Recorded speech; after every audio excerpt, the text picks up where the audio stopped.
Atenção, Brasil.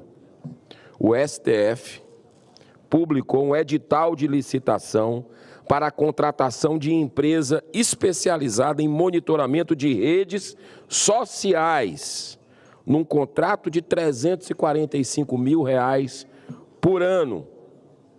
Por que será? Essa é a pergunta que se faz, especialmente 61% dos brasileiros, segundo recente pesquisa, que estão com medo de se posicionar suas opiniões nas redes sociais que vieram para democratizar a informação. Por quê? Por medo de retaliação. Mas olha só o que é que diz o STF. O objetivo, e aí, no caso, eu vejo isso de forma muito clara, né?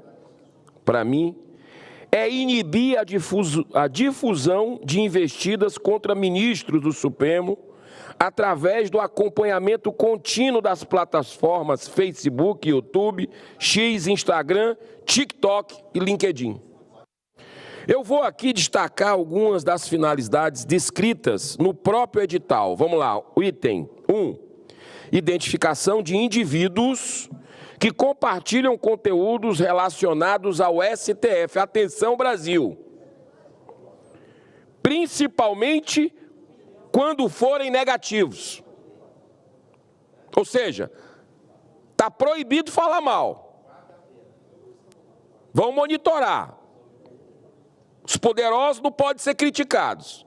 Por isso essa sanha de querer controlar as redes sociais. É para voltar ao que era antes. Ficar só o monopólio da informação na mão de poucos. Para manipular você. Outro item 2. Identificação de públicos e formadores de opinião. 3. Análise de discursos com avaliação de influência nos públicos. 4. Detectar ações organizadas na web. 5. Identificação de formadores de opinião que discutem temas relacionados à corte. Corte superpoderosa desse país. Contém ironia.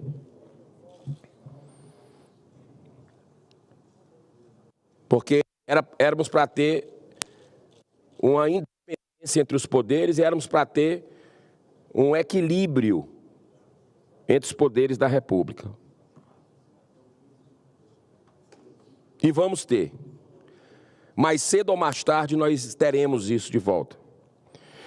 Esse edital é mais um passo no sentido de controlar as redes sociais e promover a intimidação da população, inibindo qualquer crítica aos ministros.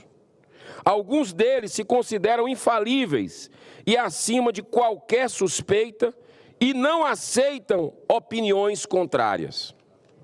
Foi o que aconteceu, por exemplo, no dia 14 de março de 2019, eu já estava aqui no início do mandato, quando o ministro Toffoli, no malabarismo jurídico, utilizando a brecha do regimento interno, dá início ao famigerado inquérito das fake news, nomeando sem sorteio Alexandre de Moraes de ofício, com o poder de acusar, investigar, julgar, condenar, algo inédito em toda a história do Poder Judiciário.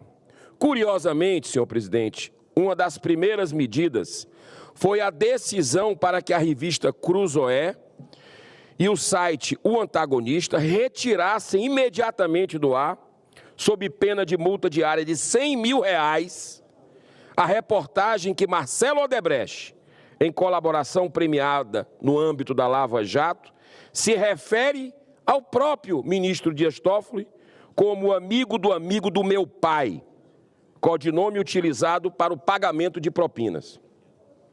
Outro episódio muito grave foi a denúncia feita pelos jornalistas estrangeiros Michael Shallenberger e Glenn Greenwald, fundador do The Intercept. Os arquivos do antigo Twitter, hoje X, depois de que foi adquirido por Elon Musk, teve seus arquivos abertos para o público. Segundo as denúncias, o ministro Alexandre de Moraes, como presidente do TSE, adotou inúmeras medidas de censura, intimando judicialmente para que os funcionários entregassem dados sensíveis e particulares dos usuários, de vocês. Exigiu a censura de postagens específicas e a remoção de usuários da plataforma. Diante disso, é necessário destacar o artigo 220 da Constituição Federal. Abro aspas. A manifestação de pensamento, a criação, a expressão e a informação sobre qualquer forma, processo ou veículo não sofrerão qualquer restrição.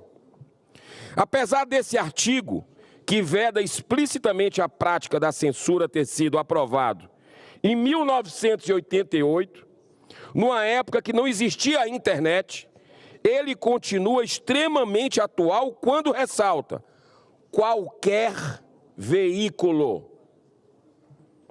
Por fim, quero reafirmar minha opinião sobre a irregularidade abusiva dessa licitação, que deve ser, portanto, revogada, destacando uma declaração da ministra Carmen Lúcia, atual presidente do TSE, em 5 de fevereiro de 2022. Olha só o que disse a ministra Carmen Lúcia. A conduta estatal de perseguir e investigar com recursos públicos as manifestações individuais com o objetivo de cercear ou constranger as liberdades não é lícita, por contrariar os mais fundamentais preceitos democráticos que presidem o sistema constitucional vigente. E aí, ministra Carmen Lúcia, a senhora concorda com essa licitação do STF para que se monitore as opiniões, as redes sociais, as críticas a vocês? Ou também a democracia vai ser depois, vai ficar para depois, como nós tivemos a censura prévia durante as eleições de 2022, escancarada, numa hipocrisia profunda, que mancha a história dessa nação, que um dia vai ter a redenção de tantos abusos. E muitas vezes com a nossa convivência, aliás, a nossa omissão aqui do Senado Federal, vendo tudo isso acontecer. Que Deus nos abençoe, nos guie, nos ilumine, nos dando coragem, nos dando sabedoria, firmeza para que defendamos a Constituição dessa nação, tão vilipendiada por aqueles que deveriam ser os primeiros a respeitar a nossa Constituição, a guardar a nossa Constituição. Eu acredito firmemente, cada vez mais, que no dia que deliberarmos um processo de impeachment, vai ter um efeito pedagógico que o Brasil, aí sim, vai voltar a respeitar a sua Carta Magna e defender a liberdade de expressão, defender o ordenamento jurídico do nosso país. Muito obrigado, senhor presidente.